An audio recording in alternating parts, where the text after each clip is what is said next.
पाकिस्तान ने ये कहकर के पल्ला झाड़ लिया कि ये कोई एक ऐसा ऑब्जेक्ट था, फलाई ऑब्जेक्ट था जो भारत की तरफ से आया और पाकिस्तान में आके गिर गया।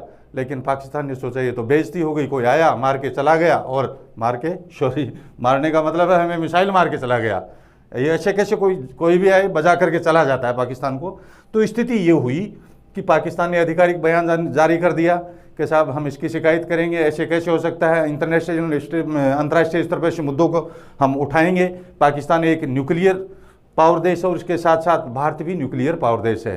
तो पाकिस्तान ने एक तरह से एक स्ट्रेटजी बनाई कि साहब भारत न्यूक्लियर पावर देश है, ऐसे अगर उसकी मिसाइल मिसफायर हो जाएंगी तो उसके परमाणु जो मिसाइल्स हैं, परमाणु हथियार हैं, वो भी मिसफायर हो सकते हैं। ये तो बहुत बड़ा मुद्दा है। और भारत ने जब इतना बवाल मचा, भारत ने तुरंत हॉटलाइन पे, पाकिस्तान के जो हॉटलाइन पे जो होते हैं निश्चित व्यक्ति, उनसे बात की और ये कहते हुए अपना पल्ला झाड़ दिया कि साहब ये एक टेक्निकल मिसफायर था और गलती से हो गया।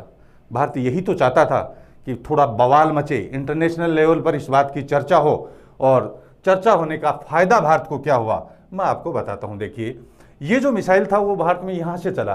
पहली बात तो ये मिसाइल मिसफायर नहीं था, टेक्निकल गलती से अपने आप नहीं छूटा था। ये मिसाइल जो है वो जानबूझ करके दागा गया था और जानबूझकर दाग करके भारत को थोड़ा बवाल मचाना था पाकिस्तान में कि इंटरनेशनल स्तर पर इसकी थोड़ी चर्चा हो। और चर्चा के मायने क्या है, भारत का उद्देश्य क्या था, वो मैं आपको तुरंत अभी बताऊंगा इस वीडियो में आगे कि ये जो मिसाइल है जानबूझ कर दागा गया था। अगर मिसफायर होता तो इतनी दूरी पर, क्योंकि ब्रह्मोस मिसाइल की जो रेंज है वो लगभग 290 किलोमीटर की है और ये एक सुपरसोनिक मिसाइल है, 3 मैक की गति से उड़ान भरती है, यानी आवाज़ से 3 गुना गति से ये मिसाइल चलती है। तो ये करव 90 डिग्री का करव मार करके ये कुछ देर, लगभग 2 मिनट इंडिया में इसने फ्लाई किया और उसके बाद में लगभग 4 मिनट तक ये पाकिस्तान के क्षेत्र में फ्लाई करता रहा और मियाँ चानू में जाकर के गिर गया। वहाँ पर कोई स्ट्रेटेजिक लोकेशन नहीं थी, कोई महत्वपूर्ण विशेष ऐसा कोई नुकसान होने वाली चीज़ें नहीं थी। वहाँ पर कुछ कंस्ट्रक्शन था, कुछ गोदाम वगैरह, कुछ मकान थे, वो ध्वस्त हो गई। अब आते हैं साहब, हमने पाकिस्तान ने इस पर थोड़ा बवाल किया। बवाल करना भी लाजमी था, क्योंकि वहाँ की सोशल मीडिया और मीडिया ने पाकिस्तान की सरकार की बैंड बजा दी कि देखिए साहब, भारत आया और भारत इस तरह से हम पर मिसाइल दाग दिया और हम बैठे हैं, हम क्या कर रहे हैं, हम कुछ नहीं कर रहे हैं, इस तरह से। तो पाकिस्तानी सरकार ने अपनी इज्जत बचाने के लिए, अपनी नाक को ये दिखाने के लिए कि नहीं हमारी नाक तो साबित है साहब, तो उन्होंने क्या किया, पाकिस्तान ने इसको अंतर्राष्ट्रीय स्तर पर थोड़ा सा उछाला साहब।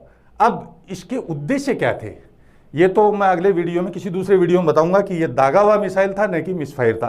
अब अपन बात करते हैं भारत का उद्देश्य क्या था।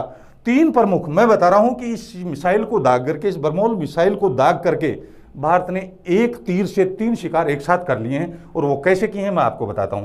पहली बात तो क्या है, भारत की जो ब्रह्मोस मिसाइल है वर्ल्ड की सबसे बेस्ट मिसाइलों में से एक है और ये सुपरसोनिक मिसाइल है और पाकिस्तान का डरना लाजमी है, क्योंकि अब तो भारत ने इसका भी बाप बना लिया है जो 800 किलोमीटर की रेंज तक उन्हें अंदर घुस के मारेगी। अब देखिए, भारत ने ये मिसाइल जानबूझकर इसलिए दागा, पहला जो स्ट्रेटेजिक प्लान था वो ये था कि भारत पाकिस्तान का जो डिफेंस सिस्टम है, उनके राडार्स हैं, उनको परखना चाह रहा था कि क्या ब्रह्मोस मिसाइल को ये पकड़ पाते हैं या नहीं। वो कुछ नहीं पकड़ पाए, उनको कुछ नहीं पता। पाकिस्तान के जो हुक्मरान हैं वो कहते रहे कि नहीं साहब, हम इसको, वो क्या कर रहे थे, हम इसको लोकेट कर रहे थे, हम इसको बिल्कुल राडार पे देख रहे थे। अरे बेवकूफ़ो, गधों कहीं को, जब तुम्हें ये पता चल गया कि भारत से मिसाइल आ रहा है और पाकिस्तान में लगभग 4 मिनट तक फ्लाई कर रहा है, तो तुम कर क्या रहे थे। दरअसल ये सिर्फ इज्जत बचाने का एक सिर्फ शगुफा था जो उन्होंने छोड़ दिया, जबकि हकीकत ये थी कि पाकिस्तान के पास जो राडार हैं वो मैं आपको बताता हूँ। पाकिस्तान के जो राडार हैं, ये देखिए आप, ये चाइना के खरीदे हुए राडार हैं। एक है आपका HQ9 और दूसरा है HQ7। इन राडारों की इतनी हिम्मत नहीं है, ये डिफेंस सिस्टम फेल है भारतीय मिसाइल के सामने। इसलिए इस बात को छुपाने के लिए उन्होंने कहा कि नहीं साहब, हम इसको ट्रैक कर रहे थे, ये आया और चला गया, इससे कोई नुकसान नहीं हुआ, हम चाहते तो इसका जवाब दे सकते थे, लेकिन हमने इसका जवाब नहीं दिया क्योंकि हम चाहते हैं कि पड़ोसी देशों से सौहार्द बना रहे, घंटा बना रहे सौहार्द कहेगा, तुम्हारी औकात नहीं है कि इस ब्रह्मोस मिसाइल को तुम पकड़ सको और इसको मार गिराओ। तो भारत इस पहली स्ट्रेटजी में कामयाब हो गया। भारत को पता चल गया कि ब्रह्मोस जो मिसाइल है वो किसी की पकड़ में, पाकिस्तान के पास जितना भी डिफेंस सिस्टम और राडार सिस्टम है वो उसकी पकड़ में नहीं आएगा। और भारत यही दुनिया को बताना चाह रहा था कि देखिए हमारी मिसाइल, ब्रह्मोस जो मिसाइल है, किस तरह से चाइनीज डिफेंस सिस्टम की धज्जियां उड़ा रही है। अब हम चलते हैं, देखिए पहला टारगेट पूरा हुआ। दूसरा टारगेट क्या था, दूसरा टारगेट था साहब, पाकिस्तान का जो डिफेंस सिस्टम है वो राडार सिस्टम है वो इन महोदय का दिया हुआ है, यानी चाइना से खरीदी हुई चीजें हैं सारी।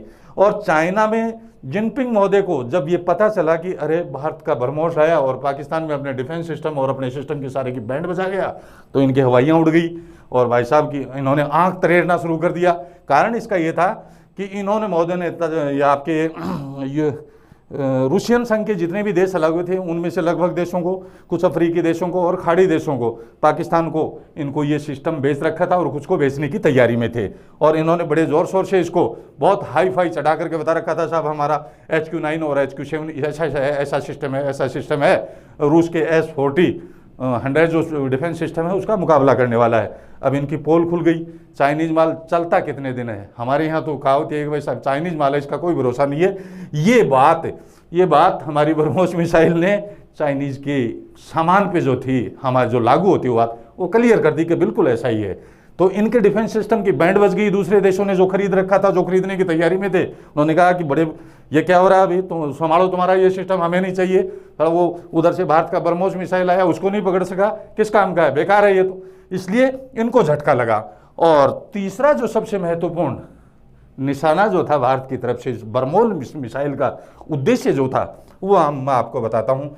अभी 2 दिन पहले फिलीपींस से भारत की एक बहुत बड़ी रक्षा डील हुई है और फिलीपींस ने ब्रह्मोस मिसाइलों को लगभग 38,000 करोड़ डॉलर का एक सौदा किया है। फिलीपींस ब्रह्मोस मिसाइल खरीद रहा है, जो पिछले 12 महीने से इस सौदे की चर्चाएं, मीटिंग चल रही थी, बातचीत हो रही थी। और जैसे ही ये 9 मार्च को ब्रह्मोस वाला वहाँ पाकिस्तान में झमेला हुआ, सबको पता चल गया अंतर्राष्ट्रीय बिरादरी में कि साहब चाइना का जो डिफेंस सिस्टम है, अन्य जो भी डिफेंस सिस्टम है, ब्रह्मोस मिसाइल बहुत ताकतवर है और बहुत अचूक है, ये मिसाइल बहुत शानदार है। भारत ये साबित करना चाहता था कि इस मिसाइल का कोई तोड़ नहीं है, कोई भी advance defence system, radar system इसको पकड़ने में बिल्कुल कामयाब नहीं हो पाता। भारत ये बात दुनिया तक बताने में कामयाब रहा। तो आप समझ गए होंगे कि भारत की ने जो ब्रह्मोस मिसाइल दाग करके पाकिस्तान के साथ साथ इन महोदय की, जिनपिंग महोदय यानी चाइना की, किस तरह से बैंड बजा दी और किस तरह से अपनी स्ट्रेटेजिक जो प्लानिंग था उसके तहत ब्रह्मोस मिसाइल को, अब साहब फिलीपींस के साथ साथ इंडोनेशिया कह रहे हैं साहब हमें भी चाहिए आपका मिसाइल, बहुत तगड़ा मिसाइल है साहब ये तो। इसके साथ साथ खाड़ी देशों से भी डिमांड आ रही है कि साहब हमें भी दीजिए, ये बहुत काम की चीज़ है यार ये तो। और दूसरी बात, इनका जो डिफेंस सिस्टम जिसको ये भेजने की कोशिश दुनिया भर में कर रहे थे, फ्लॉप हो गया, रद्दी के टोकरे में चला गया। तो भारत ने एक तीर से 3 निशाने एक साथ साध लिए। पहला कि भारत ने पाकिस्तान डिफेंस सिस्टम की पोल खोल दी और ये पता लगा लिया कि ये हमारे जो वेपन्स हैं इनका कुछ नहीं बिगाड़ सकता, हम जहाँ जाएं, जहाँ अंदर घुस के इनके मार सकते हैं, इनका बैंड बजा सकते हैं।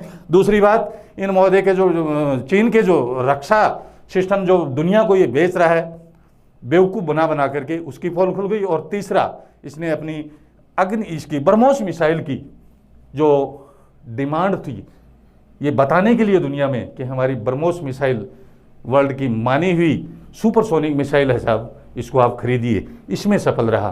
तो ये वीडियो आपको कैसा लगा मुझे कमेंट सेक्शन में जाकर ज़रूर बताएं। ये सारी जानकारियाँ, ये मेरी अपनी निजी राय है, इस तरह की आप क्या सोच रहे हैं इस वीडियो के बारे में मुझे कमेंट सेक्शन में जाकर के ज़रूर बताइएगा। मिलते हैं अगले वीडियो में किसी नई जानकारी के साथ, तब तक जय हिंद, जय भारत, धन्यवाद।